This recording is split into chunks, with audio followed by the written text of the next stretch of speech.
Hey, how's it going? For your consideration, if you're watching this video, that means I have finally decided to finally list this for sale. So what is it? Well, it's a 1986 Ford chassis with a Sutphen built body, engine pumper, 1,000-gallon tank, 1250 pump. It was in service, qualified, pump was certified, everything was good. About up till a year and a half ago, I've owned it just over a year.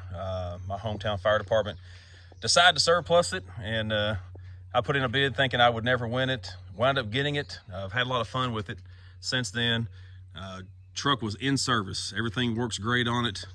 It just simply got replaced by a newer enclosed cab truck, but this truck, fantastic. It's sitting at about 80,000 miles and about 5,000 engine hours. It's got a 3208 cat diesel, Allison automatic transmission, runs great. I've had it on the interstate several times. It's made several 100-mile trips back and forth.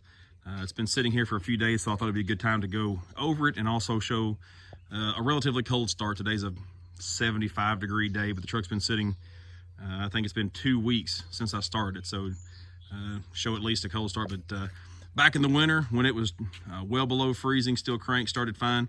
No issues. Like I said, the pump was in service. We've pumped it, played with the kids, done all that, but going to offer it for sale just to see if I get any takers. Body looks really great. Truly the only body damage, other than some scratches back on the compartments, is as far as on the cab itself. Both sides have those dents and some paint chips from the mirrors catching something. Other than that, really great shape. Minimal rust. There's nothing underneath. Aluminum body on the back, so no corrosion issues there. Pump works. Truck pump's great. It's empty right now. There's no water on it.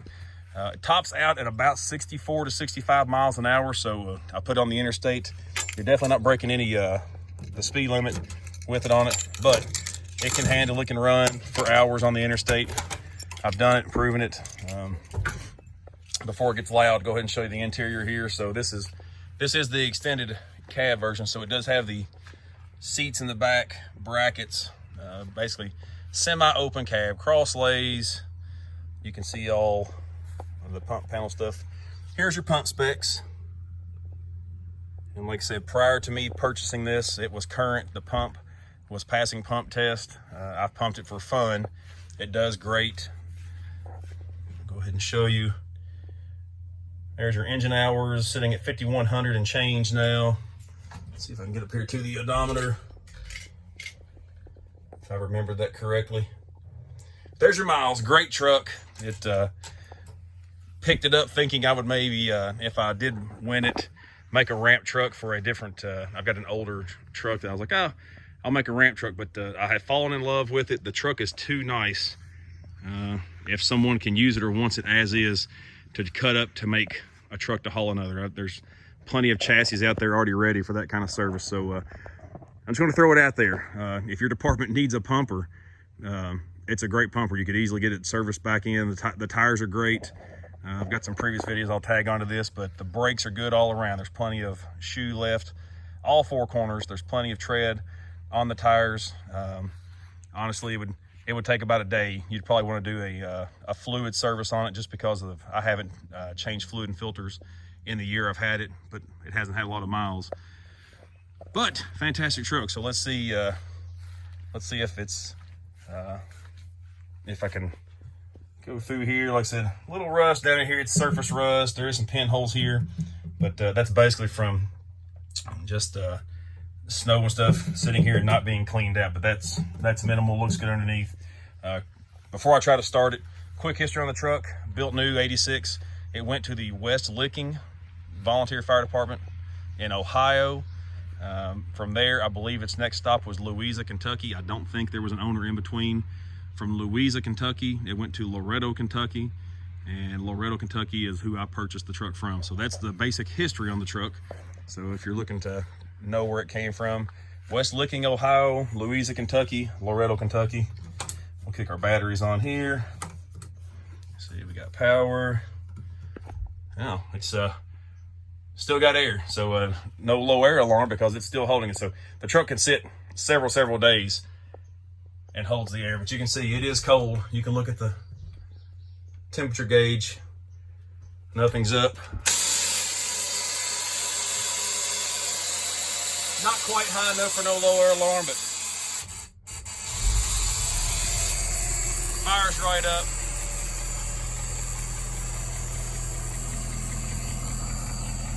We'll get away from the alarm. Yeah, kicked off pretty quick. It is an air brake truck, but currently I have it tagged as an antique automobile.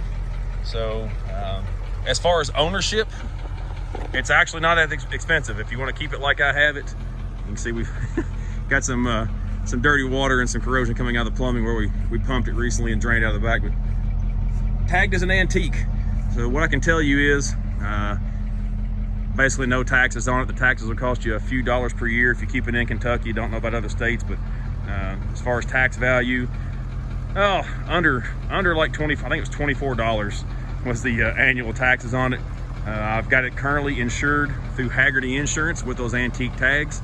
As long as it's pleasure driven, I don't have any mileage restraints, no restrictions on where it goes. It just can't be for business. So if it goes back with the fire department, or if you're looking for it for a commercial chassis, that's a different story. But just for pleasure driving, as an antique, anybody can drive it, even though it's over the 26,000 pound. It is an air brake, but as an antique and registered that way and for pleasure, anybody can drive it on a standard license.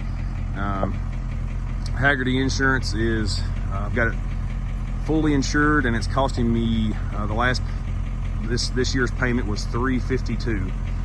Somewhere, I think it's $352, but it's not that expensive to insure, as long as it's used for pleasure stuff. Like I said, if you're the kind of person that thinks you're going to buy it and haul water, that makes it commercial. So it's over the 26,000 pounds where you get into the whole CDL issues, air brakes, that kind of stuff. But if you want it for parades, man, it's a parade piece. There's some of that aluminum could use some more polishing, but we polished the wheels up. We've done several parades. This thing's been to Eastern Kentucky, down to Ravenna Railroad Festival, Louisville, Lexington. It's currently in Central Kentucky, back in Loretto, Kentucky, where it retired from. That's probably where it'll be staying for the next few months. But fantastic truck. So if you have questions, ask them. It's a great piece. Interior's great. All the lights and such do work.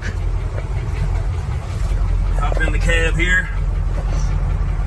But got it switched to, got the horn there, but if you throw the switch down here,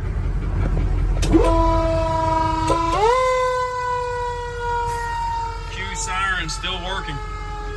Works great.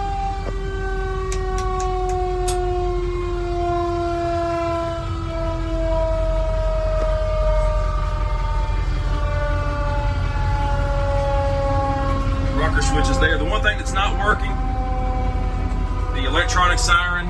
I don't know if it's the electronic siren box or if it's a speaker underneath. Maybe both, but that's one thing that doesn't work. But you can see up top, light bar works, rotators on the rear. Got your strobes in the front.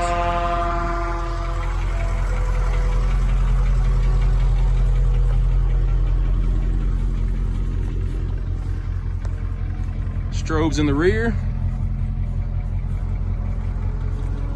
And I will sell it as you see it sitting here. So hose reel, ladders. It's got a 24-foot extension and a roof ladder. Hard suction steel up on this side. And then all the chassis lights work also. So turn signals, brake signals, backup lights, headlights. It all works minus the only thing I've not messed with, it isn't working, is the cab lights. So the cab lights aren't on. That could be a simple, it could just be the wire to it's off. It could be a blown fuse. It could be just the bulbs are out. I don't know, but everything works, turn signals, hazards. But I have not messed with the cab lights. It just hasn't been a major concern to me.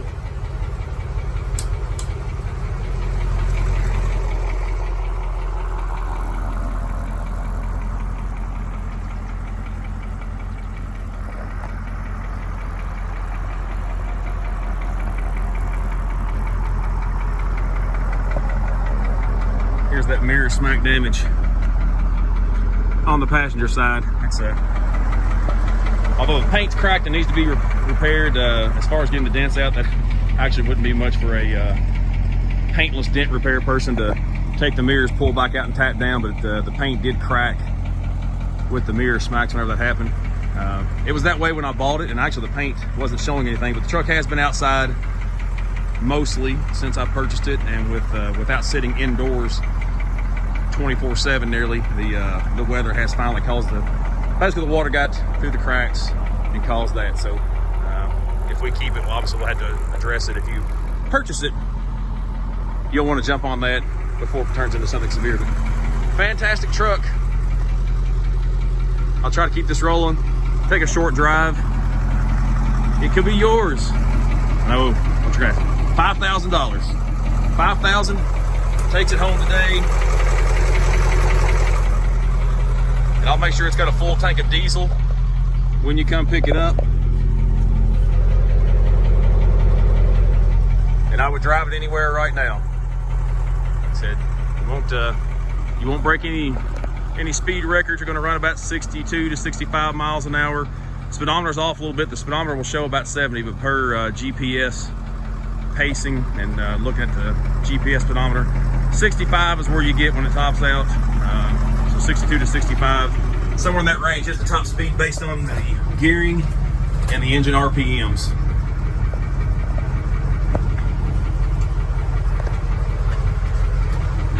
I'll try to stand this up just to show where we're going, but we'll turn our hazards off.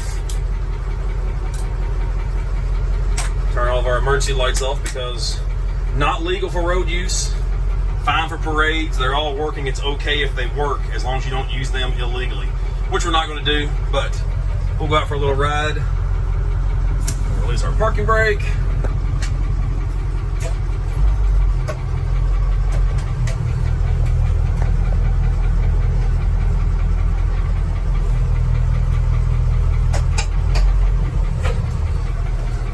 Automatic transmission. That's your pump shift, cable pump shift. That's the heater box. Heater does work. There is no air conditioning. The truck was not built with it.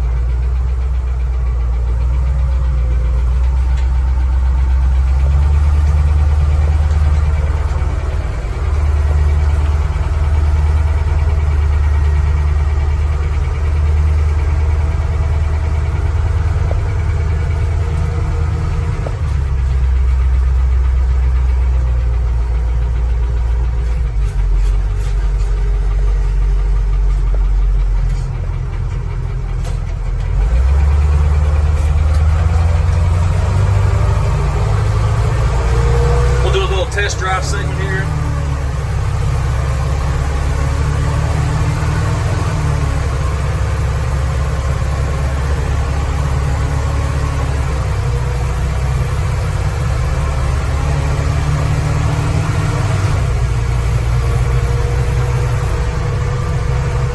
This is a 35-mile-an-hour road. We're doing about 45, so not going to go any faster here, but you can hear the transmission through all the gears. The engine runs great.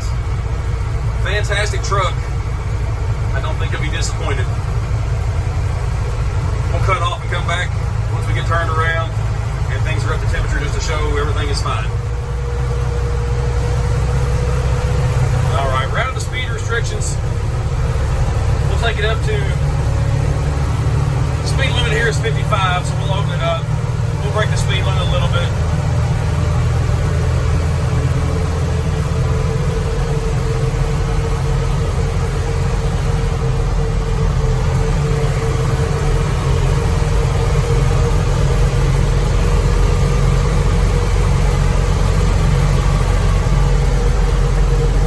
Take it any faster, but I can tell you that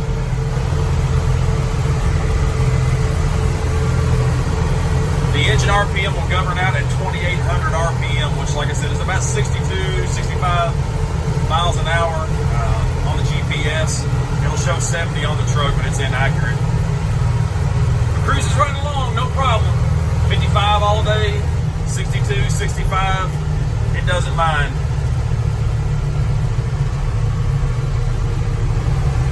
And unloaded, we've been driving it without water. You're going to knock out about 9 miles per gallon. It actually does, for the size of the truck and the age, it actually does pretty good fuel mileage wise, so it's by no means a economy vehicle, but 9 miles a gallon is still, if you're driving occasionally doing fun stuff, certainly not unaffordable.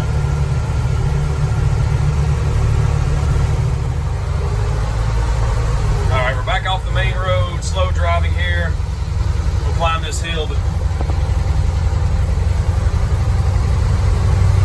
there's your temperature gauge. Fuel gauge does not work. I do dip the tank. Basically, it's the tank is easily accessible. Just using the old stick method, put a stick down in it, you can tell how much is in it. The fuel gauge is the one gauge that I know of that doesn't work. But we just drove the truck hard. Been running about 15 minutes, driving at highway speed. That's where the temperature range likes to go. Now, I don't know the exact temperature on that because it's kind of a dummy gauge. It doesn't give the actual temperature, but I can tell you it's about 75 degrees, low humidity, fairly cool summer day here while we're driving it. But on the hottest day we drove it, we did over 120 miles up the interstate out of Richmond, Kentucky into Louisville, Kentucky. It was about 87 that day, and the truck never had the gauge even get close to the halfway mark. So the truck runs cool, doesn't get hot. I can't tell you the exact temperature, but it's running where it should. Everything fantastic on the truck.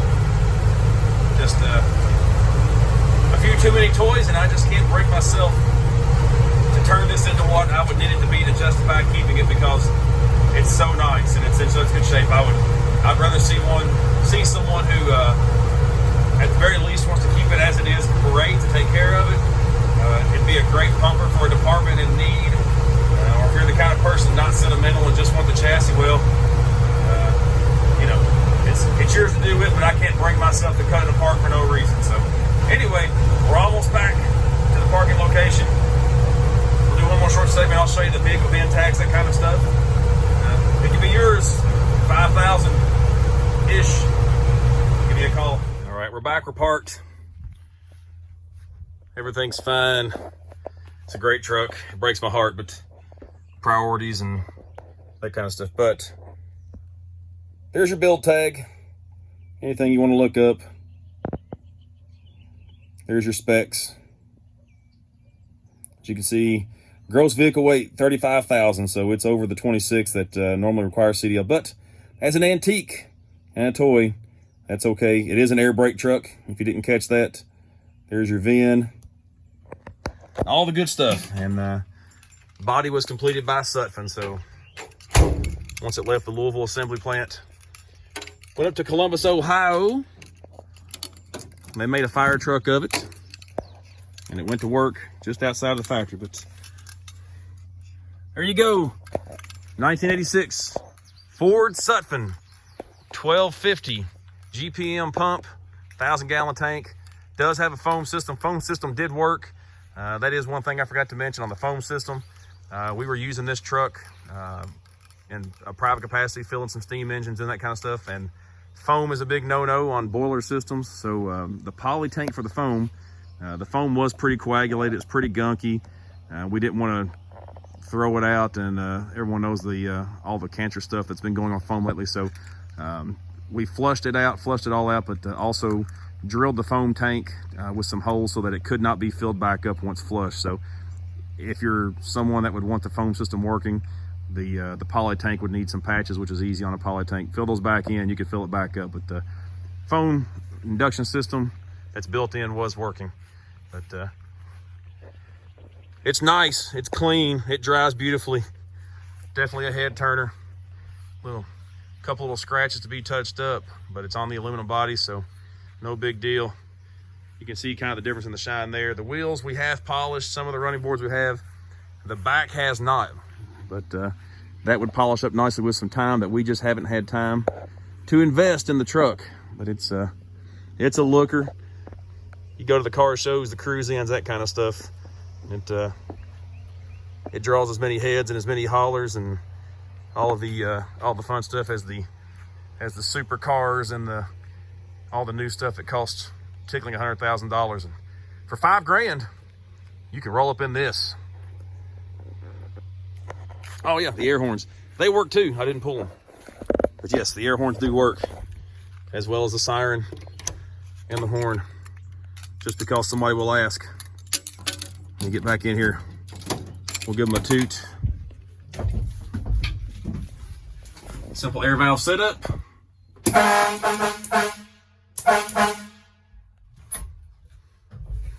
You know you want it.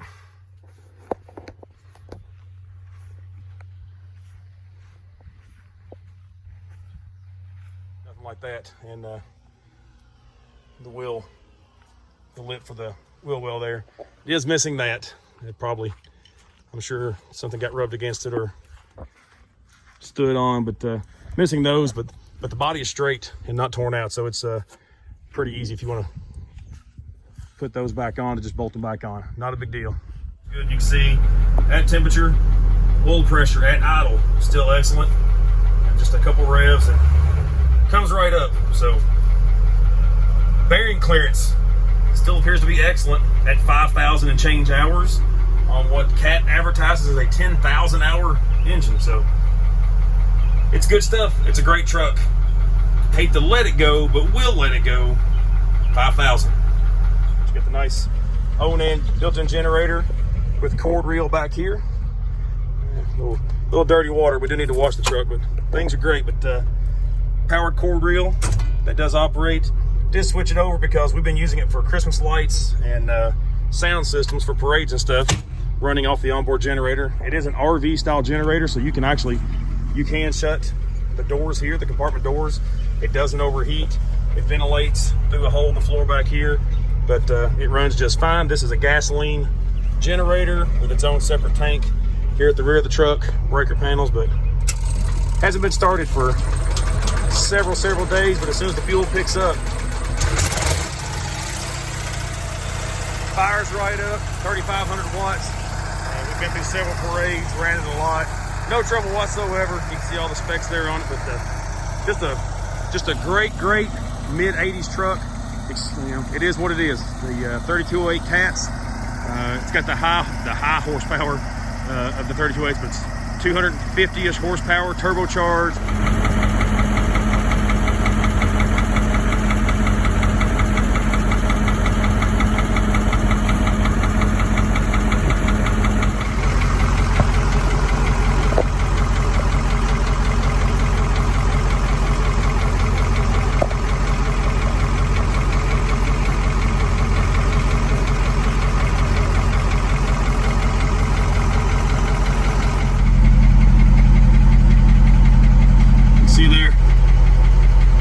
Plenty of shoe left on the left or driver's rear.